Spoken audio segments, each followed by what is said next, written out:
प्यारे बच्चों, नवांकुर के डिजी लेसन्स में आप सभी का फिर से स्वागत है। आज हम कक्षा 3 के पर्यावरण विषय का पाठ 11 पढ़ेंगे। इसका नाम है यहाँ से वहाँ। बच्चों, यहाँ से वहाँ जाने के लिए हमें कुछ वाहन की आवश्यकता होती है ना। जैसे कि आप स्कूल आते हैं तो यदि आपका घर पास में है तो आप पैदल ही आ जाते हैं, और यदि आपका घर दूर है तो आप ऑटो से आते हैं, या आप के पापा आपको मोटरसाइकिल या स्कूटर से छोड़ देते हैं, है ना। और यदि आप नाना नानी के घर जाते हैं तो कभी आपको बस में सफ़र करना होता है और कभी रेलगाड़ी में, है ना। और इसी तरह से यदि हम नदी पार करते हैं तो हमें नाव की आवश्यकता होती है।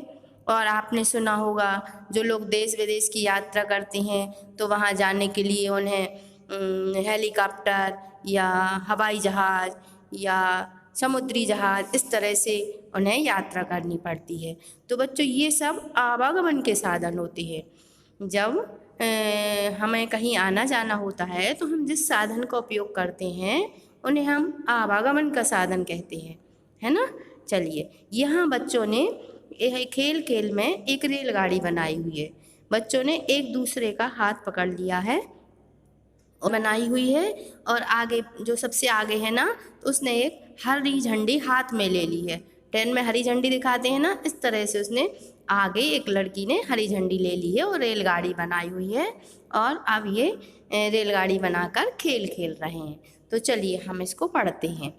आओ बच्चों खेल दिखाएं, चुप चुप करती रेल चलाएं, सीटी देकर सीट पर बैठो, एक दूजे की पीठ पर बैठो, आगे पीछे पीछे आगे, लाइन से लेकिन कोई न भागे, सारे सीधी लाइन में चलना, दोनों आंखें नीचे रखना, बंद आँखों से देखा जाए, आँख खुले तो कुछ न पाए, रेलगाड़ी रेलगाड़ी चुक चुक चुक चुक चुक चुक चुक चुक, वाले स्टेशन बोले रुक रुक रुक रुक रुक रुक रुक रुक, तड़क भड़क लोहे की सड़क, यहाँ से वहाँ वहाँ से यहाँ, चुक चुक चुक चुक, लाइट साथी पार कर जाती, बालू रेत आलू का खेत, बाजरा धान बुढ़ा किसान, हरा मैदान मंदिर मकान, चाय की दुकान, ये सब इन्हें रास्ते में मिल रहे हैं। ये बच्चों की जो रेलगाड़ी है ना, ये चल रही है, तो ये सब चीज़ें इन्हें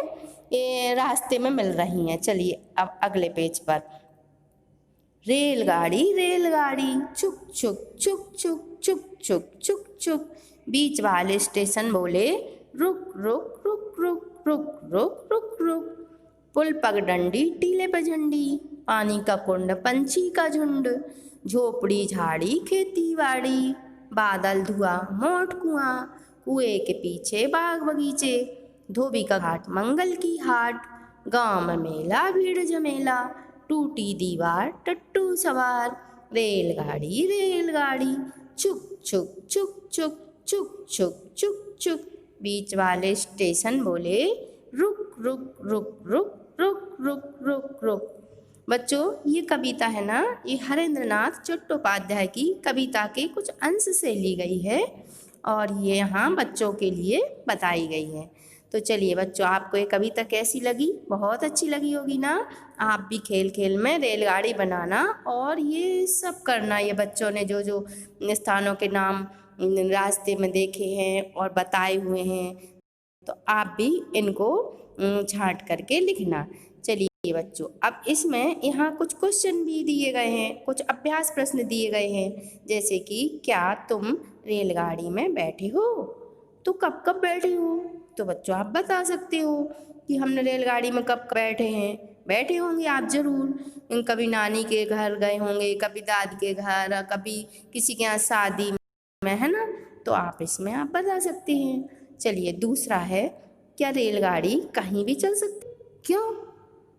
तो बच्चों, रेलगाड़ी तो कहीं भी नहीं चल सकती। चल सकती है क्या? नहीं चल सकती ना, क्योंकि रेलगाड़ी चलने के लिए तो लोहे की पटरी की आवश्यकता होती है, और लोहे की पटरी हर जगह डाली नहीं जा सकती, है ना।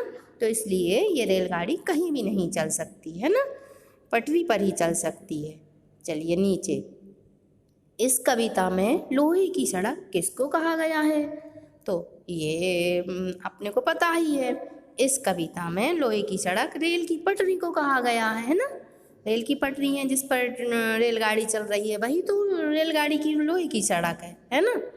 चलिए नीचे कविता में रेलगाड़ी कहाँ से होकर गई है सूची बनाना है आपको। तो बच्चों जहाँ जहाँ से ये बच्चों की रेलगाड़ी घूमती हुई गई है तो बहुत सारी जगह से गई हुई है, लेकिन हमने कुछ नाम यहाँ पर लिख दिए हैं। आप अपने मन से और भी बहुत सारे नाम लिख सकते हैं।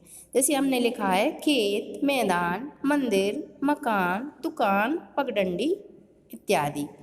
अब नीचे आपको बताना है तुम किस किस वाहन में बैठे हो, उनके नाम अपनी कॉपी में लिखना है। तो बच्चों आप तो बहुत सारे वाहन में बैठे होगे ना, कहीं भी जाने के लिए आप मोटरसाइकिल, बस, रेलगाड़ी, कार, बहुत सी वाहन में बैठे होंगे। तो आप उन वाहन के नाम आप यहाँ इस कॉपी में, अपनी कॉपी में लिख लेना, ये आपका होमवर्क है। चलिए आगे, अब आपको कुछ बच्चों से मिलवाते हैं और पता करते हैं कि उन्होंने अपनी छुट्टियाँ कैसे बिताई। ये बहुत सारे बच्चे हैं और ये अपने अपने छुट्टियाँ बिताने जहाँ जहाँ गए तो वो अपने अनुभव बता रहे हैं। तो यहाँ एक देखो ये लड़की है, ये बता रही है और वाहन की जगह उनके चित्र आए गए हैं, नाम नहीं लिखा है वाहन का, सिर्फ चित्र बनाए गए हैं। तो ये लड़की है ना जो ये बता रही है, मैं चाचा जी के पास दिल्ली गई थी। रेलवे स्टेशन से उनके घर पहले तो बस से जाते थे, इस बार तो मजा आ गया। हम रेलगाड़ी में बैठकर जमीन के नीचे सुरंग से होते हुए गए।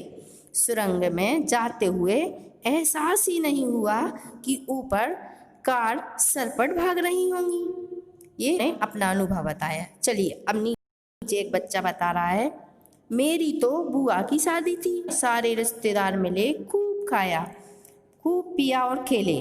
बड़े भैया जी भी अमेरिका से आए थे हेलीकॉप्टर में बैठकर।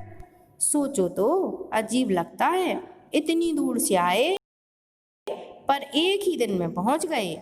दुल्हन बनी बुआ को जब डोली में ले जा रहे थे तब वे बहुत सुंदर लग रही थी। अब नीचे एक और लड़की है बता रही है, मैं अपनी नानी के घर केरल गई थी। वे जहाँ रहती हैं आसपास पानी ही पानी है। उनके घर जाने के लिए घूम कर जाते हैं तो स्टेशन से बस या टेम्पो ले सकते थे, पर हम सीधे नाव में गए। कुछ अजीब लगा और अच्छा भी लगा, ये बच्चे ने बताया। चलिए अगले पेज पर, अब यहाँ फिर एक बच्चा है, ये बता रहा है, हम लोग छुट्टियों में शिमला घूमने गए। ऊंचे ऊंचे पहाड़ों पर जब टेढ़े मेढ़े रास्तों से होकर बस चलती है तो नीचे देखकर बहुत डर लगता है। शिमला में हमें बहुत पैदल चलना पड़ा। मेरी दादी जल्दी ही थक जाती थीं, हम उन्हें घोड़ा पर बिठा देते थे। मैं तो मज़े से पैदल चलता था, थकता भी नहीं था। चलिए अब नीचे ये बच्ची बता रही है, मेरी खाला मेरे घर के पास ही रहती हैं। बच्चों मुस्लिम लोग होते हैं ना तो वो अपनी मौसी को खाला बोलते हैं। तो ये बच्चा मुस्लिम है तो अपनी खाला के बारे में बता रहा है। तो जब भी खाला के पास जाने का मन करता है मैं झट अपनी साइकिल हूँ और पहुँच जाती हूँ उनके पास। माँ और छोटू तो रिक्शे पर बैठकर नानी के घर जाते हैं। अब नीचे ये बच्चा बता रहा है, इन छुट्टियों में मैं अपने मामा जी के गांव गया था। उनके गांव तक कोई बस ही नहीं जाती। हम लोग रेलवे स्टेशन से बैलगाड़ी में बैठकर लहलहाते खेतों के बीच में से होकर गांव तक गए।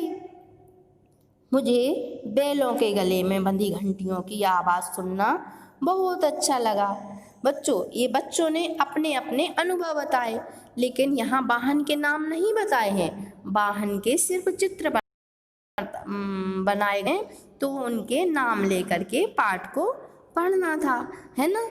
चलिए अब आगे बच्चों ने किन किन वाहनों के नाम लिए। तो बच्चों वहाँ वाहन के चित्र बने हुए हैं तो नाम नहीं लिखे हैं, तो चित्र के आधार पर यहाँ हमने कुछ नाम लिख दिए हैं, जैसे बस, रेलगाड़ी, कार, हेलीकॉप्टर, नाव, घोड़ा, साइकिल, बैलगाड़ी। अब नीचे नीचे लिखी जगहों पर अपने घर से कैसे जाना चाहोगे? वाहन का नाम डिब्बे में लिखना है। बच्चों यहाँ एक डायग्राम चित्र बना हुआ है और बताया गया है घर से आप जहाँ जहाँ जा रहे हैं तो आप किस वाहन का उपयोग करेंगे। तो जैसे घर से यहाँ पहले बाजार जाना है तो हमने यहाँ लिख दिया है साइकिल से बाजार जा सकते हैं। फिर मित्र के घर, तो मित्र का घर थोड़ा सा और दूर है तो आप स्कूटर से जा सकते हैं।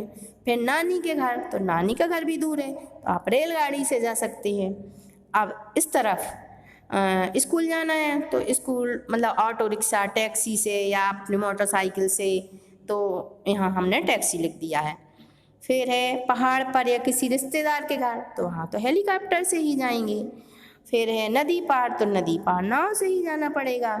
फिर है समुद्र पार, तो समुद्र पार जाने के लिए बच्चों जहाज की आवश्यकता होती तो जहाज से जाना पड़ेगा।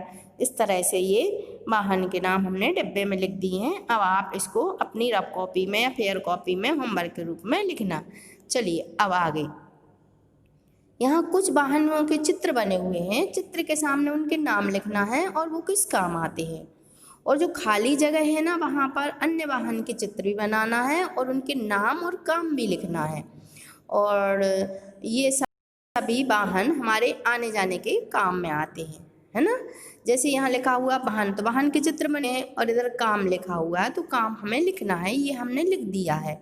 जैसे पहला है हाथ ठेला, तो हाथ ठेला क्या करते हैं? हाथ ठेला सामान ढोते हैं, सामान ढोने के काम आता है। फिर है हवाई बस, तो हवाई बस का क्या काम हो? हवाई अड्डा लाने ले जाने के लिए ये बस काम आती है। फिर है ट्राई साइकिल, तो बच्चों ये दिव्यांगों के लिए, जो दिव्यांग लोग होते हैं चल नहीं पाते हैं तो वो बैठ जाते हैं, आपने देखा होगा, और एक हाथ से चलाते रहते हैं, मतलब ट्राई करते हैं, तो इसको ट्राई साइकिल बोलते हैं। अब नीचे है ट्रैक्टर, तो इसका तो आपको पता ही होगा, बहुत अच्छे से जानते होंगे आप लोग कि ट्रैक्टर किस काम आता है। ट्रैक्टर खेती के काम आता है ना, आपके शायद किसी के घर पे होगा अभी। चलिए अब अगले पेज पर, यहाँ बस, तो बस तो ये भी आपको पता है, यात्रियों को लाने ले जाने का काम करती है, यात्रियों को आने जाने का काम करती है ये, है ना, लाने ले जाने के लिए होती है ये बस। अब फिर है एम्बुलेंस, तो एम्बुलेंस काम होता है रोगियों को ले जाना, तो बीमार होता है तो एम्बुलेंस से, आपने देखा कभी हॉस्पिटल जाएं और सीरियस केस हो तो वहाँ से कह देते हैं कि विदिशा रेफ़र कर दिया, भोपाल रेफ़र कर दिया, तो तुरंत एम्बुलेंस आती है और उसमें रख के वहाँ मरीज को ले जाया जाता है। चलिए बच्चों, अब नीचे यहाँ 2 बॉक्स खाली पड़े हुए हैं लेकिन हमने नाम लिख दिए हैं, ये आपका होमवर्क है। हमने लिखा हुआ है नाव और नीचे लिख दिया रेलगाड़ी, तो आप इस बॉक्स में, एक बॉक्स में नाव का चित्र बना लेंगे और एक बॉक्स में रेलगाड़ी का चित्र बना लेंगे और साथ में उनका काम भी लिख लेंगे आप। बहुत ही आसान है, आप इसको आराम से कर सकते हैं कि नाव का काम क्या है और रेलगाड़ी का काम क्या है, कर सकते हैं ना। तो आप ये होमवर्क के रूप में इसको करना, ठीक है। चलिए अब बच्चों, यहाँ एक बॉक्स बना हुआ है, ऊपर खाने बने हुए हैं और वो क्रम से नहीं बने हुए हैं, अस्त व्यस्त हैं, कहीं 6 लिखा, कहीं 6 लिखा है, कहीं 11 लिखा, कहीं 2 लिखा है। तो बच्चों, और नीचे जो खाली कॉलम दिए हुए हैं ना, वो क्रम से लिखे हुए हैं 1 से 12 तक। तो आप 1 से 12 कॉलम के लिए इनको, इन आकृतियों को 1 से 12 कॉलम में बनाना और कलर भर लेना, रंग भर लेना, तो बहुत सुंदर आकृति भर कर आएगी। ये आपका होमवर्क है। तो बच्चों, जो बीच बीच में हमने आपको होमवर्क दिया है वो आप जरूर ना और याद करना, ठीक है। आपको बहुत मज़ा आएगा इसको करने में। चलिए अगले वीडियो में अब हम फिर मिलेंगे। धन्यवाद।